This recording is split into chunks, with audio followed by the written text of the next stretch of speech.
Hey guys, welcome back to Guys That Magic. It's me, it's Steven, and I'm joined by Shane. Shane, say hello. What's up, nerds? Not hello.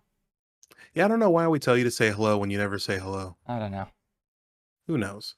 But thank you so much for joining us for the last little bit of the spoiler season for the Assassin's Creed set. Super excited. My first video for the spoiler season.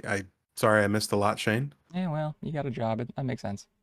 Yeah, I got a job. Kid definitely takes up a lot of time.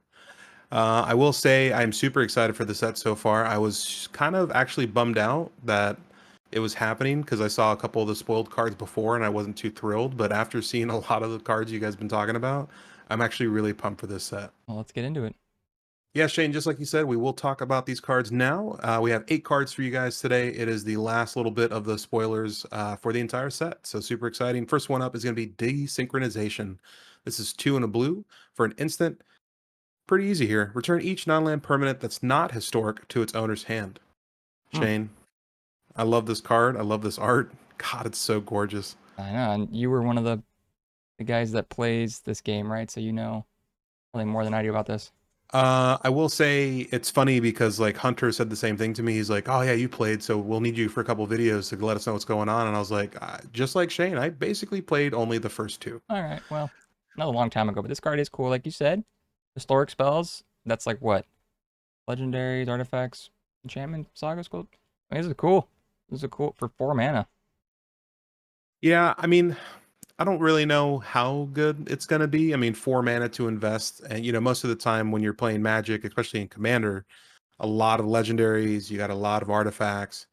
Uh, I, I'm not like too thrilled about it, but I mean at the same time I do see where the playability is here. I just think 4 mana for an instant card like this is just a little aggressive. Yeah, could see play maybe. We'll see.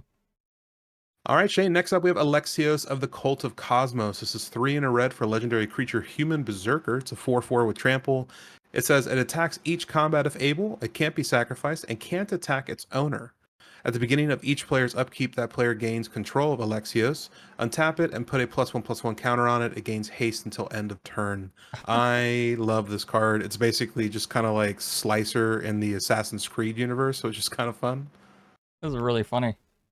Seems like and we're talking about more of this in the commander grades, but commanders that you give away that can attack you seems pretty fun. Some I mean, shenanigans to it's be had. fantastic.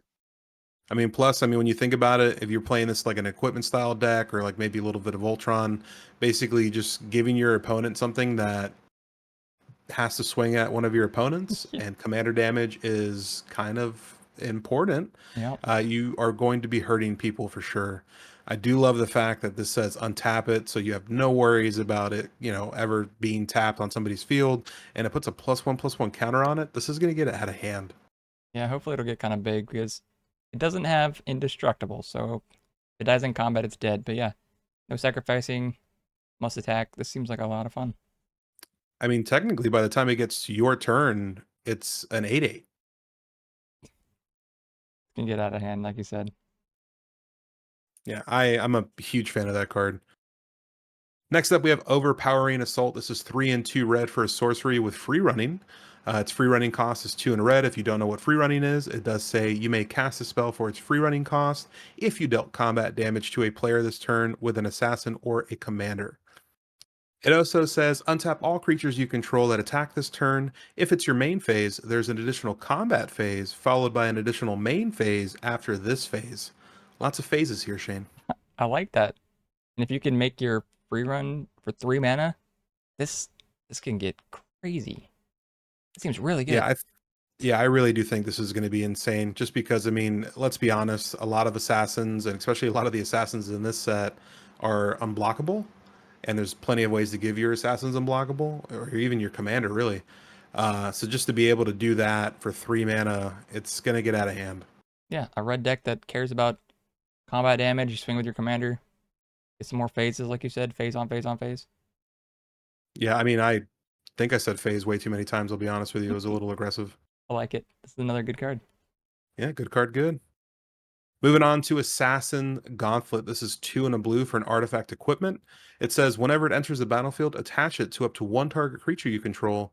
Tap all creatures target opponent controls. Equipped creature gets +1/+1, has whenever this creature deals combat damage to a player, draw a card, then discard a card, and it has an equip cost of 2. Wow. Holy crap. 3 mana, attach it to a creature, and tap all the creatures that your one opponent has. That's insane. Yeah, Shane, for 3 mana, tapping all creatures target opponent controls, I mean, short of somebody having hexproof on themselves, which is pretty rare nowadays, I mean, this is fantastic. Really synergizes well with that Ramses card from the, I can't remember what set it was from, but an assassin that when you deal combat damage and they have less than 10 life, they automatically lose the game. Oh, I remember that, yeah. Fantastic. So I think this is going to be a fun little card to kind of have a little combat trick. Yeah, So I'm very excited for this. this is a good equipment. These are all really good cards. Mm-hmm. All right, so those were the last 4 cards that were spoiled. We're going to move on to 4 cards that we did miss this week. So first starting off with Shay Cormac. This is a white and a black for a legendary creature, Human Knight Rogue. It's a 1/1, and you can pay 1 permanent to your opponent's control, lose hexproof, indestructible, protection, shroud, and ward until end of turn. It also has, because it's a paragraph of text here, whenever a creature an opponent controls becomes the target of a spell or ability you control, put a bounty counter on that creature. And then whenever a creature with a bounty counter on it dies, put 2 +1/+1 counters on Shay Cormac. Why is this card so pushed? I don't know, there's a lot going on here. Dude, this is insane. It's like Shadow Spear, the top half is like losing protection or indestructible and hexproof, but it's like every single way of protection, like protecting something. I mean, this being 2 mana, 1 being white, 1 being black, in an aristocrat strategy kind of style where you're already trying to destroy your opponent's creatures, this card's insane. Yeah, I like this a lot. I Oh don't know what else to man. say. I mean, this card's disgustingly good. I mean, good card, disgustingly good. And it's an I mean, uncommon. we'll just move on to the next one because I mean, I don't understand why that's uncommon. Okay. Yeah, next one up, Templar Knight. This is 1 and a white. It's a creature Human Knight. It's a 3/1 with vigilance. You can also pay a white, tap 5 untapped attacking creatures you control named Templar Knight. Search your library for a legendary artifact card, put it onto the battlefield, then shuffle. And then also, my favorite piece of text on this card, a deck can have any number of cards named Templar Knight. That's I hilarious. love cards like these. Yeah, that's hilarious, dude. It's like the rat Oh, deck, but now you're a Templar Knight. it's fantastic. Yeah. I mean, it really is. I mean, and I just kind of want to throw like 40 of them in. Yeah. Why not? Why not? Make this like the only creatures in the deck and then put stuff Hmm. around them. And Be then just really being funny. able to search for a legendary artifact card, you just find like, I mean, really anything, but like this with a thrumming stone would be nuts. This is one of those cards where I think you say it a lot. You'll build it for the meme. This seems like a meme, but a fun meme. Oh, this is a meme for sure, but I am here for the memes. All right, and then the second to last card, I can never say this word, but it has become anonymous. I Did said it. it. You did Oh it. my god. I said the word. All right, this is 2 and a blue for an instant. Exile target non-token creature you own and the top 2 cards of your library in a face-down pile. Shuffle that pile, then cloak those cards. They enter the battlefield tapped, bringing a little bit of the cloak mechanic to the Assassin's Creed. This is actually hilarious because you get to disguise your creature under there, you know? So you're like, you shuffle them up and you're like, which one was the creature you saw? You'll never know. Like the flavor wise, this is awesome. Yeah, walk among the scholars. They're allowed into areas you would be denied. Rafiq Kadar. I mean, what a good card. I love the flavor in this set. Yeah, it's like Sadar Jabari's. No, I'm just kidding. Yeah, It's this is a great card, it's dude. not it's not Sidar Jabari at all. It was whatever, dude. I will play with this card. I think this seems very fun. And the last card from the set that we missed this week is Bleeding Effect. This is 2, a white and a black for an enchantment. It says at the beginning of combat on your turn, creatures you control gain flying until end of turn if a creature card in your graveyard has flying.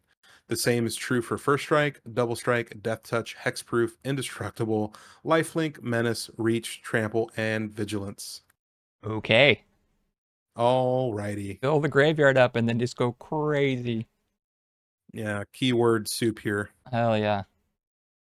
This could be a fun card too. Yeah, this is actually quite interesting to be quite honest with you. I love when you are quite with me. It's actually a little reminiscent about the card from Jurassic Park, the Indominus Rex. I mean, obviously you can't play this in it because that was Sultai, whereas this is Orshav. But I mean, kind of fun. I mean, this is pretty cool. This stays on the board a little bit more protected because obviously usually creatures are more easily removed. This is an enchantment, so a little harder to get rid of. Yeah. But I mean, keyword soup and Orshav, I mean, you can't really go wrong. Yeah, this is awesome. Well, that's going to do it, guys. Those were all the cards. Assassin's Creed has been spoiled. I feel like tomorrow we're going to talk about Bloomborough spoilers because at I this point hope. everything's coming out so fast. I hope. I don't. I just need some time to play with my cards. Oh, yeah. You know, I get it. I just sleeved up Ulalek, so I Oh, definitely want to try and play with that a little bit before we get into Assassin's Creed and then straight into Bloomborough. you got plenty of time. I hope so. But Shane, as with every spoiler video, what was your favorite? You know, I think I liked the that cult of the whatever guy, the one that you're basically just giving away. I think Cult that's of the Cosmos, yeah, I Alexios? think that's pretty cool. I would have fun playing with him. I mean, yeah, cool. I mean, everyone's entitled to an opinion, even if it's wrong, All because the right, best what? card we talked about was Shay Cormac, I mean, yeah, it's okay. 1000%. It's a good card. There were a lot of It good is cards today. fantastic. Yes, there were a lot of good cards. To be honest with you, I have like 4 favorites, but it's only one. We only talk about the one. And yeah, with that, that'll complete our video for Spoiler Season 4 Assassin's Creed. Super excited for this set. Thank you guys so much for sticking around and watching the whole video. Feel free to like and subscribe down below. Leave a comment. What was your favorite card? Is Shane's favorite card incorrect? Please definitely let me know if he's wrong. Also, don't forget to follow us on all of our social media. It is at Guys That Magic for everything on Twitter, Instagram, and even on TikTok. We do some TikToks every once in a while. They're really fun. Down below the screen, I pointed up, but I mean down. It is going to be all of our patrons. We are super thankful for each and every one of you for the additional support. If you guys want to support us a little bit more, you can always go down into the description, find our Patreon. We post content that you don't see here on YouTube. It's always really, really interesting, plus some gameplay that's a little bit more fun sometimes. And until the next video, have a good rest of your days. Bye, nerds. Bye bye.